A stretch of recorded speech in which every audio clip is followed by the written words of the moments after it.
নমস্কার। আজ ১৩ই এপ্রিল ১৯১৯ খ্রিস্টাব্দের আজকের দিনে পাঞ্জাবের অমৃতসর শহরে জালিয়ানওয়ালাবাগ বৌদ্ধ উদ্যানে ইংরেজ সেনানায়ক ব্রিগেডিয়ার রেগিনাল্ড ডায়ারের নির্দেশে প্রায় ২০০০ জন নিরস্ত্র সাধারণ মানুষকে নির্বিচারে হত্যা করে, যা ইতিহাসের পাতায় অন্যতম কুখ্যাত গণহত্যা জালিয়ানওয়ালাবাগ হত্যাকাণ্ড বা অমৃতসর হত্যাকাণ্ড নামে বর্ণিত হয়েছে।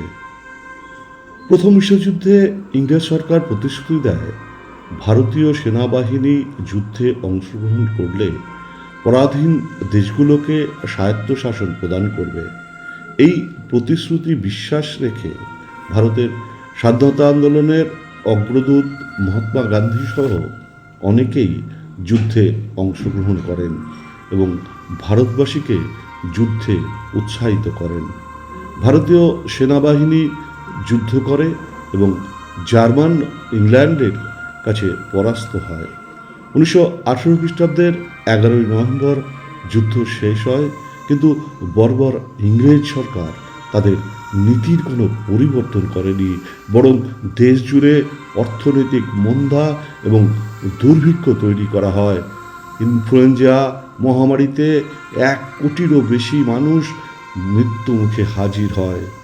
যুদ্ধে অংশগ্রহণকারী ভারতীয় সেনাদের বরখাস্ত করে বাড়ি পাঠিয়ে দেওয়া হয়।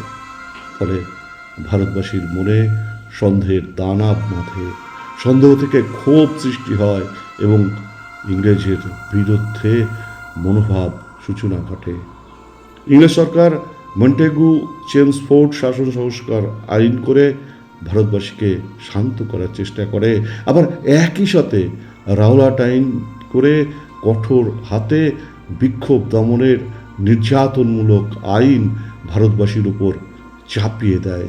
শুরু করে বিনা কারণে গ্রেপ্তার, অন্তরীণ ও সংক্ষিপ্ত সাক্ষ্য প্রমাণহীন বিচার ও বন্দিত্বের বেপরোয়া নির্যাতন।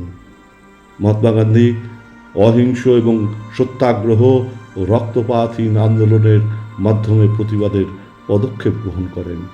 ১৯১৯ খ্রিস্টাব্দের এপ্রিলের প্রথমে পাঞ্জাব যাওয়ার পথে গান্ধীজি গ্রেপ্তার হন। গ্রেপ্তারের প্রতিবাদে আহমেদাবাদের শিল্প শ্রমিক এবং পাঞ্জাবের সাধারণ জনগণ বিক্ষুব্ধ হওয়ায় ইংরেজ সরকার গান্ধীজিকে মুক্তি দিতে বাধ্য হয়, কিন্তু বিক্ষোভ থেমে থাকেনি। ধর্মঘট এবং বিক্ষোভের মূল লক্ষ্য হয় সরকারি দপ্তর এবং যানবাহন আর সাদা চামড়ার কর্মকর্তা এবং অধিবাসী। ঘটতে থাকে ক্রমাগত আক্রমণ। ইংরেজ সরকার ১৯১৯ খ্রিস্টাব্দের আজকের দিনে ২ জন রাজনৈতিক নেতাকে অমৃতসরে গ্রেপ্তার করে হত্যাকাণ্ডের আবহাওয়া তৈরি করে। হাজার হাজার বিক্ষুব্ধ সাধারণ মানুষ গ্রেপ্তারের প্রতিবাদে জালিয়ানওয়ালাবাগের বৌদ্ধ উদ্যানে হাজির হলে ইংরেজ সেনানায়ক ব্রিগেডিয়ার রেগিনাল্ড ডায়ারের নির্দেশে ১০০ জন গুর্খা সৈন্য ১৬৫০ রাউন্ড গুলির বিনিময়ে কেড়ে নেয় প্রায় ২০০০ জন নিরস্ত্র সাধারণ মানুষের, এমনকি বেশ কিছু জীবন্ত মানুষকে উদ্যানের কুয়োতে ফেলে পাথর ছুঁড়ে মারা হয়। এই ভয়ানক ও মর্মান্তিক হত্যাকাণ্ডে বিশ্ব শিহরিত হয়। বর্বর ব্রিটিশ শাসনের প্রকৃত নগ্ন রূপ প্রকাশিত হয়। অন্যদিকে বর্বর ইংরেজ সরকার ডায়ারের কাজকে সমর্থন করে। বিশ্বজুড়ে বর্বর ব্রিটিশ সরকারের নগ্ন স্বৈরাচারের বিরুদ্ধে প্রতিবাদের ঝড় ওঠে। দেশের সর্বত্র ঘৃণা ও ক্ষোভ ছড়িয়ে পড়ে। স্বাধীনতা আন্দোলনের প্রথম যুগের একজন বিশিষ্ট নেতা সুরেন্দ্রনাথ বন্দ্যোপাধ্যায় বলেছেন, এই হত্যাকাণ্ডের ঘটনা ভারতে যে মহাযুদ্ধের আগুন জ্বালিয়ে দেয় তা উত্তর, দক্ষিণ, পূর্ব ও পশ্চিমে ছড়িয়ে পড়ে, সবার হৃদয়কে আন্দোলিত করে। জালিয়ানওয়ালাবাগের ঘৃণ্য ও বর্বরোচিত হত্যাকাণ্ডের প্রতিবাদ জানিয়ে রবীন্দ্রনাথ ঠাকুর ব্রিটিশ সরকারের দেওয়া নাইট উপাধি ত্যাগ করেন। দিল্লির হাকিম আজমল খান তার মহিসুল মুলক পদবী এবং প্রথম শ্রেণীর কাইজার ই হিন্দ স্বর্ণপদক ব্রিটিশ সরকারকে ফেরত দেয়।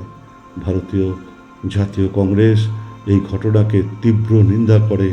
কংগ্রেস নেতা CN এন্ড্রুজ এই ঘটনাকে কসাইখানার গণহত্যার সমতুল্য বলে নিন্দা করেছেন।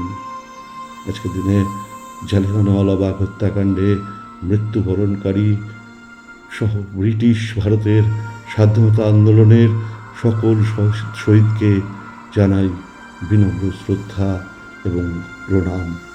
জয় হিন্দ।